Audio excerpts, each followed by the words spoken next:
여러분 이거 알고 계신가요? 부처님의 손과 발에는 바퀴가 있다고 합니다. 생뚱맞게 웬 바퀴라고 생각하실 수 있는데요. 바퀴는 자비로운 마음으로 일체의 모든 중생을 구제한다는 뜻이라고 합니다. 그리고 부처님을 만드는 제작 조건인 30 이상 80종호를 살펴보면 손과 발바닥에 수레바퀴 같은 무늬가 있어야 한다고 적혀 있다고 합니다. 그런데 왜 우리는 지금까지 부처님의 손과 발에 있는 바퀴 무늬를 본 적이 없는 것일까요? 초기 인도 불상에는 바퀴가 있었다고 하는데요. 점차 시간이 흐름에 따라 우리나라는 국타 시대의 양식을 받아들였기 때문에 바퀴보다는 조금 더 사실적인 모습, 송금의 형태로 바뀌었다고 합니다. 그리고 우리나라에 유일하게 부처님 불상에 바퀴 무늬가 있는 곳은 경기도 여주의 모가 불교미술박물관이라고 합니다. 여러분 이거 알고 계신가요? 조선시대에는 남자도 화장을 했다고 합니다. 네, 맞습니다. 얼굴을 치장하는 화장 맞습니다. 요즘은 남녀 할 것 없이 화장을 하는 분들을 많이 볼 수 있는데요. 사실 이것도 익숙해진 지 몇 년 안 된 것 같습니다. 그런데 조선시대에 남자들이 화장을 했다고 사실 조금 놀랐는데요. 문헌 춘향전에 보면 이몽룡이 분세수를 하고 놀러 나갔다는 글귀가 있는데요. 분세수는 분으로 세수를 한 뒤 다시 깨끗한 물로 씻는 것으로 일종의 폼클렌징과 같은 효과를 생각하시면 될 것 같습니다. 이 외에도 여러 문화적 기록들에 살펴보면 눈썹과 속눈썹, 입술 등 얼굴 전체적인 부분에 화장을 했다는 것을 알 수 있는데요. 이 화장은 양반들의 사회적 지위와 권위를 나타내는 중요한 표현이었다고 합니다. 우리가 보던 사극에서의 꽃미남 배우들은 사실 실제로 있었던 것이었네요.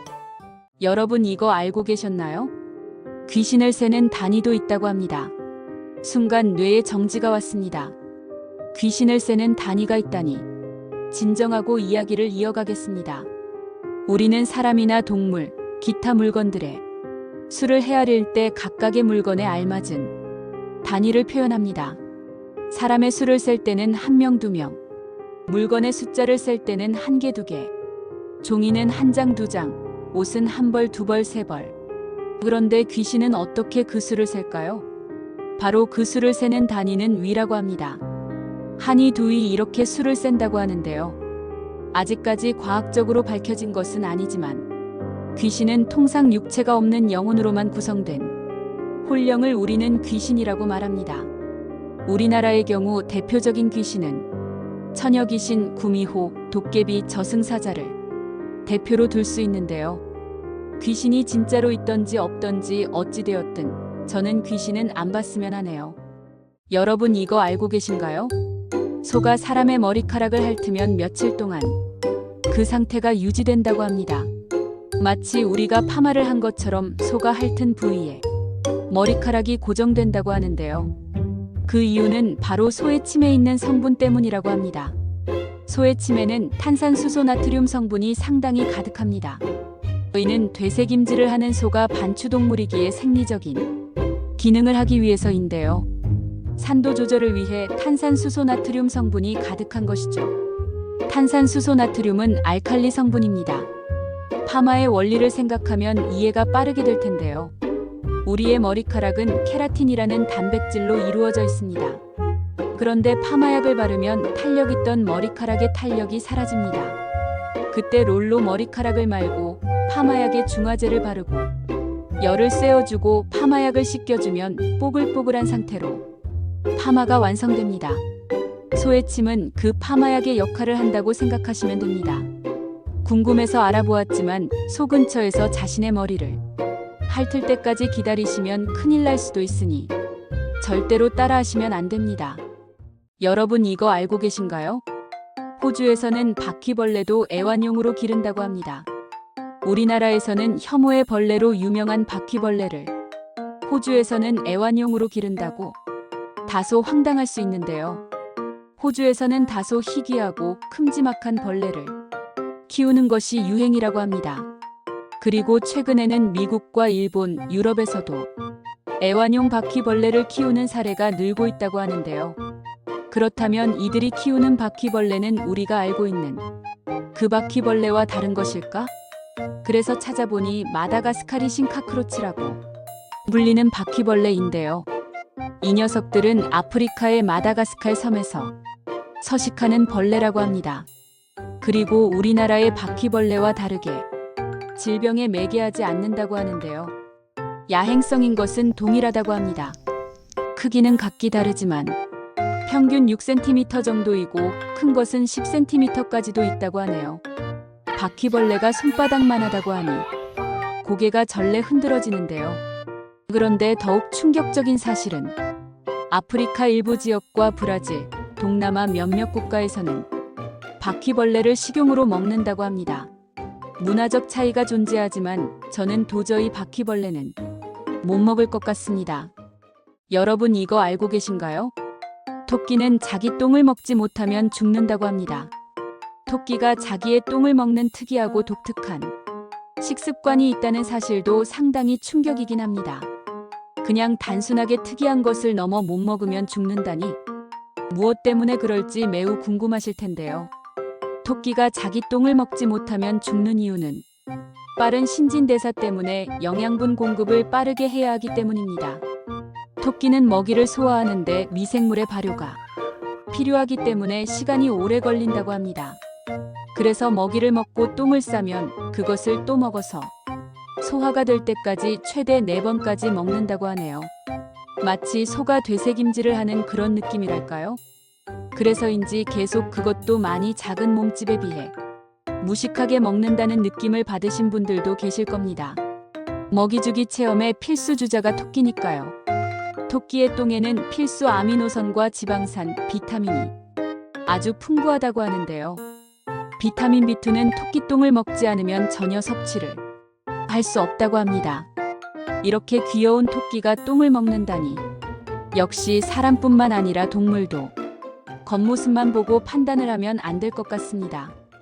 여러분 이거 알고 계신가요? 계란 2개가 부딪히면 꼭 1개만 깨진다는 사실. 옆에서도 부딪혀보고 위에서도 부딪혀보고 상하좌우 어디로 부딪혀도 무조건 1개만 깨지는 사실. 너무 놀라운데요. 이것은 과학의 원리가 작용합니다. 우리도 잘 알고 있는 아이작 뉴턴의 만유인력의 법칙. 여기서도 적용이 됩니다. 서로 힘이 가해지면 작용과 반작용이 구분이 되는데요. 계란이 서로 부딪힐 때도 적용이 됩니다. 즉 한쪽만 깨지는 이유는 에너지 보존 법칙에 의해 서로 계란이 가진 에너지끼리 충돌을 하게 되면 약한 쪽의 계란이 깨지게 되고 계란이 깨지면서 힘이 분산되어 하나는 멀쩡한 것이죠.